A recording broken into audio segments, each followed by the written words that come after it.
I want you to do something a little radical right now, like wherever you are listening to this. Yeah, just take a second. Exactly. I want you to literally unclench your jaw. Just let it go. Drop your shoulders. Most of us don't even realize we're tensing up, you know? Right. And look, I don't care if you just finished, a grueling 12-hour shift on the hospital ward, or if you just stepped off a loud, dusty job site. Or even if you're just mentally exhausted from staring at screens all day long. Leave it at the door. It's over. You are officially entering quiet mode.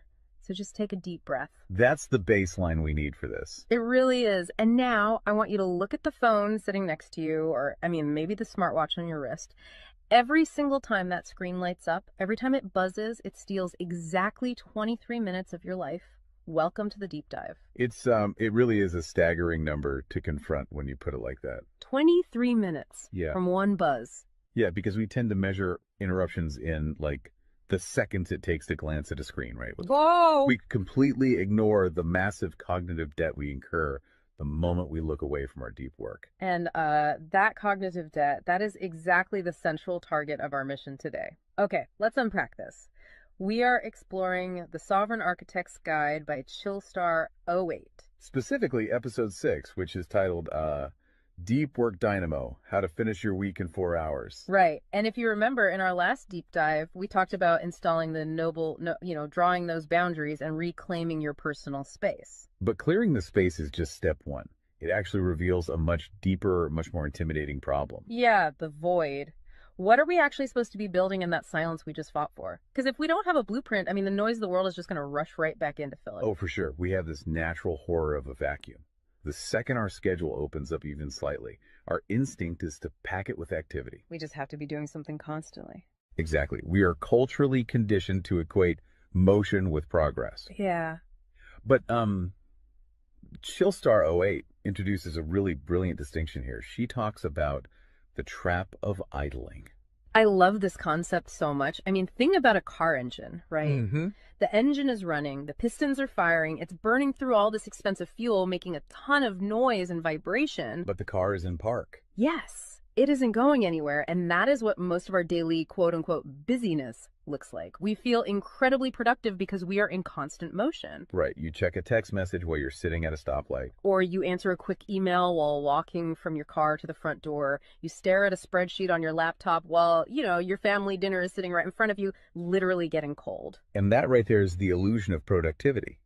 You end your day feeling physically and mentally depleted because you were constantly doing something. So you didn't actually do anything that matters. Exactly. If you step back and evaluate your legacy, Mm-hmm. the deep, meaningful work, the art, the business strategy, the relationships. Right, the relationships that actually move your life forward. None of it progressed. You spent 8 hours idling. You were everywhere, which means you were truly nowhere. Man, that hits hard.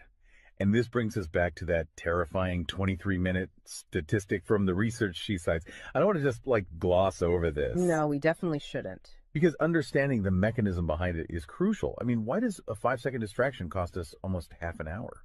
It basically comes down to how our prefrontal cortex manages working memory. Your brain is not a computer processor that can just run multiple applications in parallel. Right. We can't actually multitask. Exactly. When you are doing deep work, say writing a complex proposal, your brain loads this massive fragile web of context into your working memory. Like holding all the pieces of a puzzle in your hands at once. Yes. You are holding multiple variables, ideas, tones all at once. So when your phone buzzes and you glance at a text from your partner asking about groceries, your brain is forced to execute a context switch. So it has to dump all the proposal data just to load the grocery data. It literally flushes the working memory buffer, yeah. It has to process the new rules and the emotions associated with that text message. Wow. And then when you turn back to the proposal, you cannot just pick up where you left off. Your brain has to laboriously rebuild that entire web of context from scratch. Oh, I hate that feeling. Were you just staring at the screen like, what was I even saying? Right. It has to retrieve the thread of your argument. Remember the tone you were using, recall the variables. That rebuilding process takes an average of 23 minutes of cognitive effort, And it burns a ton of energy doing that, right? massive amounts of glucose. That explains so much. I mean, that is why people hit 5 p.m. and feel physically exhausted, almost sick to their stomachs. Even if they've just been sitting in a really nice ergonomic chair all day. Exactly. They haven't been doing deep work. They've been doing cognitive gymnastics, just constantly flushing and reloading their working memory. They are burning fuel just to stay in park. So, okay, let me bring in what I like to call the transformer concept here. Because our focus is like an electrical grid. If you have, 50 browser tabs open, you are leaking energy as raw, unusable heat rather than concentrated light. That's a great way to look at it. So if we are all acting like our focus is this cheap renewable resource, how do we stop being what Chillstar '08 calls a subject to the pings of the world? I mean, how do we actually become the architect of our attention? Well, what's fascinating here is how she frames the philosophical shift we need. She says utility does not equal value. Oh, say that again. Utility does not equal value. Right. In the modern workforce, we have been completely conditioned to believe that being constantly available makes us valuable. Like if you answer a Slack message in 3 seconds, you're the hero. Exactly. You are praised as a good worker. Or if you jump on a Zoom call with like 5 minutes notice, you're a team player. But that is just utility. I mean, being highly available makes you a commodity. You're like a human router just passing information back and forth. And routers are easily replaced. True sovereignty, true value comes from being impactful. You simply cannot make a deep, lasting impact if your attention is constantly fractured by the agendas of other people. Yeah, when you operate like that human router, you are spending your finite, precious Mondays executing someone else's script. You're a subject to the pings of the world. Okay, so we know the biology of why this destroys our focus, and we understand the philosophical trap of, trying to be too available. But how do we actually fix the mechanics of our workday? We have to build the deep work dynamo. Right. So think of your attention like water pressure. If you poke 50 tiny holes in a garden hose, open browser tabs, email notifications, group chats. The water just trickles at the end. Exactly. You cannot wash a car with a trickle. You're just making the driveway wet. That's true. So the Dynamo Audit she lays out, it's about putting a high pressure nozzle on that hose. It narrows the opening to create a stream powerful enough to actually blast through the dirt. And the first step in that audit is auditing the physical environment itself. She calls it analyzing your signal-to-noise ratio. Okay, so visualize your workspace right now. She asks you to determine if it is a sanctuary or a transit hub. Let's be honest. Most of us are operating in transit hubs. A transit hub is a place of constant arrival and departure. People walking by, announcements over the loudspeaker, just a blur of motion. Yeah, and you can't build a legacy in a train station. But we need to push past the basic phones are distracting advice, right? Because our listeners already know that. Oh, absolutely. Chillstar '08's rule is much more brutal than that. She says if the phone is even sitting on your desk, even face down, it is acting as a parasite on your cognitive grid. A parasite, just by being in the room. The research supports this entirely, by the way. The mere presence of a smartphone in your visual field, even if it is completely powered off, measurably reduces your cognitive capacity. Because your brain is having to actively expend energy to ignore it, right? Exactly. It is running a background process that just keeps saying, don't check the phone, don't check the phone. That is energy being actively stolen from your primary task. So sovereignty literally begins the moment you physically remove the device from the room, put it in a drawer down the hall. Close the door. Make the physical environment quiet. But okay, let's say you've done that. That doesn't stop your own brain from creating internal noise, right? Like trying to juggle 5 projects at once. How do we fix the internal wiring? That brings us to the second pillar of the audit, which is the batch wiring rule. This directly addresses the danger of switching fatigue, which we touched on with that 23-minute penalty. Right, the cognitive glucose burn. Yeah. When we attempt to multitask, like writing a creative brief, then pausing to check inventory levels, then answering 3 customer service emails. And then trying to go back to the brief. Right. We are grinding our mental gears to dust. We are switching between entirely different cognitive states. Because creative writing uses a completely different part of the brain than calculating inventory, obviously. They require entirely different operating frequencies. So the batch wiring rule dictates that you must group similar tasks together based on their cognitive load. Okay. And you do not switch the current until that specific type of work is completely done. You do all your deep analytical thinking in one high voltage burst. And then you save all your reactive administrative stuff for a separate lower voltage block later in the day. Precisely. It's all about staying in one gear. Like if you are driving up a really steep hill, you don't constantly shift between first gear and fifth gear. You lock into the gear that provides the right torque and you just ride it out. That's a perfect analogy. But okay, here's where it gets really interesting. This leads to the third pillar of the audit, and this is where I actually need to seriously push back on the source material a bit. She calls this the zero access window. Ah, yes. This is usually where the resistance starts for people. Because it sounds impossible for a normal person. She says you cannot just plan to be focused, right? You have to legally schedule it. You have to lock in one sovereign hour. Yeah, 1 hour where you are legally dead to the outside world. No boss, no family, no, hey, do you have a second for a quick question? Just you and the blueprint. It's extreme, yes. But let's do a reality check here. I mean, I see how that works for a solo digital entrepreneur or a freelance writer, but what about someone whose literal job description is to be available? Right, like an IT support specialist. Or a floor manager, or a nurse on a ward, or even, a parent at home with a toddler. How do they justify just vanishing? It feels like this advice only applies to a very specific, privileged type of worker. That is the most common and, frankly, the most valid hurdle to this entire system.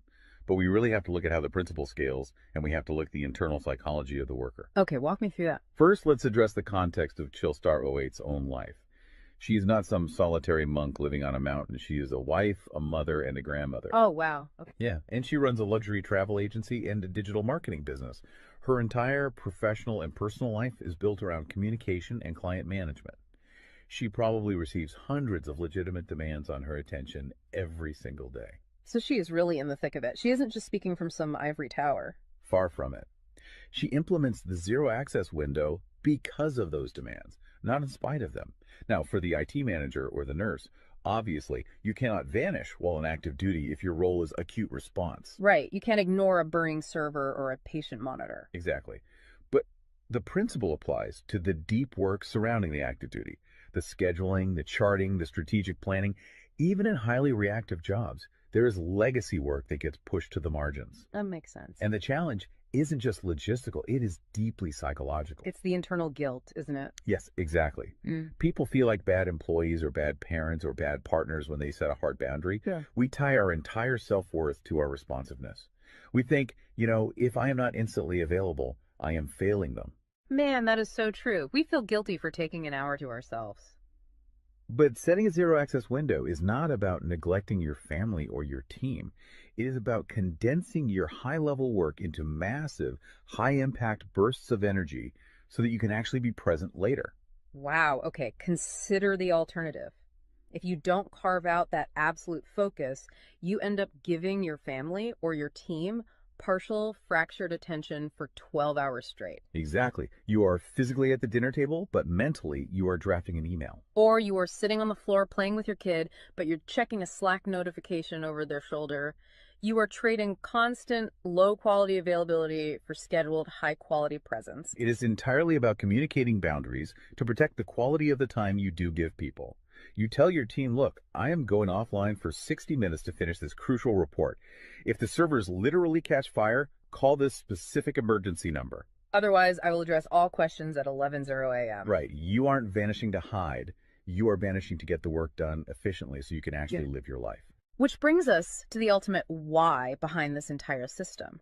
Because once you fight through that guilt, once you build this 4-hour fortress, you have to know what it is all for. It's not just about becoming a hyper-efficient robot. No, because if you use these tools just to do more of your boss's busy work or to take on 3 more stressful projects, you have entirely missed the point. You are just speeding up the treadmill. If we connect this to the bigger picture, the destination we are driving toward is a concept she calls passive magnetism. Okay, break down passive magnetism for us, because it sounds a bit abstract. Think of it as the gravity your work generates when it is undeniably good. Most people operate with active desperation. They are loudly networking, constantly posting, aggressively chasing clients or promotions. Just relying on sheer volume to get noticed. Right. Passive magnetism is the exact opposite. It is the ability to attract results, clients, wealth, legacy, or respect through the undeniable quality of your deep work. Because you actually took the time to build something substantial rather than just talking about building it. Yes, when you engage the deep work dynamo, you produce work so concentrated and so valuable that it acts as a magnet. You don't have to chase the market comes to you.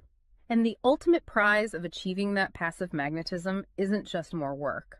The prize is time. Time is the ultimate currency. The dream of the sovereign architect is to finish an entire week's worth of business output in just 4 hours. You do this high voltage work often while the rest of the world is literally still hitting the snooze button. You free up the remaining hours so you can go be a traveler, so you can be a creative. So you can be a fully engaged grandparent like Chillstar 08. Exactly. She frames it beautifully in the source text. She says, we wire for silent so we can live in volume. Oh, I love that. We embrace the discipline of the quiet fortress so that our actual lives can be loud, vibrant, and fully experienced. We are finally taking control of the dial. But, making that shift from a frantic, reactive employee to a calm, sovereign creator requires a massive shift in identity. You have to tune your mind before you sit down to do the work. It is really difficult to just sit down at a desk and instantly command your brain to perform deep work, right?